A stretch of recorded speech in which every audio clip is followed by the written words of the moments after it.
యెహోవా నీకు తన సన్నిధిని ప్రకాశింపజేసి నిన్ను కరుణించునుగాక. ఆయన తన సన్నిధి వెలుగు నీపై ప్రకాశింపజేసి నిన్ను కరుణించునుగాక.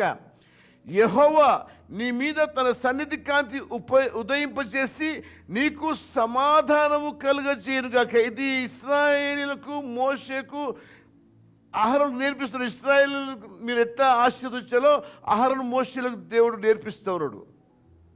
ఎందుకంటే ఏ యాజకుడైనా, ఏ సేవకుడైనా, ఏ ప్రవక్త అయినా, ఏ కోపరైనా తన సహవాసాన్ని తిట్టడానికి, వారిని ఎటువంటి వాడుకోవడానికి వీలు లేదండి. ఆ సమాజాన్ని ఆశీర్వదించడానికి మోషేను అహరోను దేవుడు అనుకున్నాడు. ఆ యొక్క సమాజానికి దేవుడు ఇచ్చిన బాధ్యత అనేది వారు దీవించవలసిన, శపించడానికి ఏ ఒక్కరికి హక్కు లేదండి. ఇశ్రాయేలు దీవించాలి.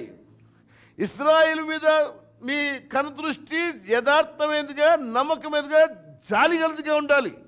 ఆయన బలమైన సన్నిధిని నీవు వెతుకుతుండగా ఆయన బలమైన సన్నిధి నీపై రాగా ఆ వెలుగు నీపై ప్రకాశించునుగాక. ఇది నేను కలిగి ఉండాల్సిన ఆశీర్వాదం ఈ ఆఖరి దినాల్లో.